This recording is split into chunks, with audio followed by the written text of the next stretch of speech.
আসসালামু আলাইকুম দর্শক, স্বাগত জানাচ্ছি রয়্যাল বাংলা টিভির সংবাদে। এখন দেখবেন মুন্সিগঞ্জের খবর। মুন্সিগঞ্জ পাসপোর্ট অফিসে দ্রুত সেবা ৪৮ ঘণ্টায় সুপার এক্সপ্রেস, ৭ দিনে এক্সপ্রেস এবং ২১ দিনে সাধারণ পাসপোর্ট।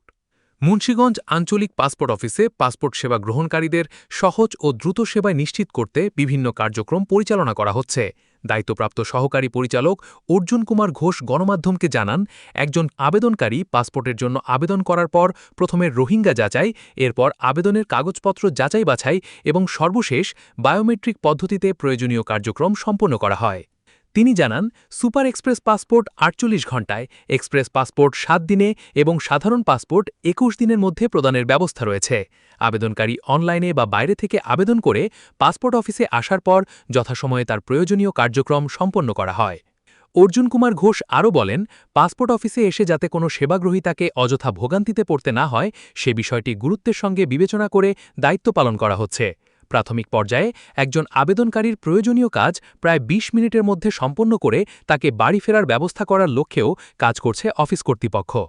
মুন্সিগঞ্জ আঞ্চলিক পাসপোর্ট অফিস কর্তৃপক্ষের দাবি, সেবার মান সহজ, দ্রুত ও হয়রানিমুক্ত রাখাই তাদের অন্যতম প্রধান লক্ষ্য। একজন সেবাগ্রহীতা জানান, এই কাগজপত্রগুলো কোথায়? এখন আমি বিদেশ ছিলাম তো বিদেশে রয়ে গেছে। বিদেশে হ্যাঁ, এখানে পাসপোর্টটা পাইতে তো এইসব কাগজ লাগবে। সেটা তো আমি আর এত কিছু স্যার তো জানা নেই। তখন তো ছিলাম আমি মালয়েশিয়ায়, যে এখন যেটা বলছে তখন আমি কত বছর আগে ছিলেন মালয়েশিয়া? আমি মালয়েশিয়া গেছিলাম ৭ সালে। এই ৭ সালেই পাসপোর্ট করছেন? হ্যাঁ, ওই পাসপোর্ট এটা সংশোধন এটাই রয়ে গেছে এগুলো। এখন কি করতে আসছেন? এখন মনে হয় আমি দেশে আসছি অনেকদিন পরে, তো এটা চাইছি এটা পরিবর্তন করে ঠিক আছে আমি আবার আগের জায়গায় যেতে। পরিবর্তন কেন করতে চাচ্ছেন? আমার বাবা, আমি তো যে জায়গায় আমি স্থায়ী এই ঠিকানায় চাইতেছি আমি সেটেল হওয়ার জন্য। আগে কোথায় করছেন? আগে ছিলাম আমি চাকরি করতাম ময়মনসিংহ। আগে পাসপোর্ট ময়মনসিংহ করছেন? হ্যাঁ স্যার। আপনার এখানকার ঠিকানা কোথায়? এখন হলো আমার মুন্সিগঞ্জ শেরগঞ্জ থানায়। এই ঠিকানায় পাসপোর্ট করবেন? হ্যাঁ হ্যাঁ হ্যাঁ স্যার। এই বিষয়ে কথা বলছেন সহকারী পরিচালক অর্জুন কুমার ঘোষ। মানে এখানে কি কি কাগজপত্র দরকার আছে ওনার এই ঠিকানা পরিবর্তন করতে হলে? ওনার ঠিকানার অনুকূলে, ওনার স্থায়ী ঠিকানার অনুকূলে ডকুমেন্ট দেবেন। কি কি মানে ডকুমেন্টগুলো কি কি? ওনার এনআইডি ভেরিফাই কপি করে দিতে পারে যে তার ঠিকানা এখানে ম্যাচ করে। তারপরে তার বাবা মার নাম পরিবর্তন, তার এনআইডি সঠিক কিনা চেক করে দেখা যেতে পারে।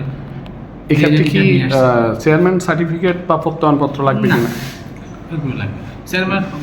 চেয়ারম্যান সার্টিফিকেট লাগে না পাসপোর্ট করতে, শুধু না, যেমন স্থায়ী ঠিকানা আপনাকে দিল তাহলে ভোটার আইডিতে ম্যাচ করলে হবে। যদি ভোটার আইডিতে স্থায়ী ঠিকানা থেকে থাকে জি, তাহলে সে করতে পারে। কিন্তু উনি তো ভোটার আইডি মানে ওখানে করছিল। আমি সেটা চেক করে দেখতে পারি, আমি দেখিনি। যদি ভোটার আইডি এখানে না থাকে সেক্ষেত্রে তাহলে আমি বলবো আপনি ভোটার আইডি চেঞ্জ করে নিয়ে আসেন।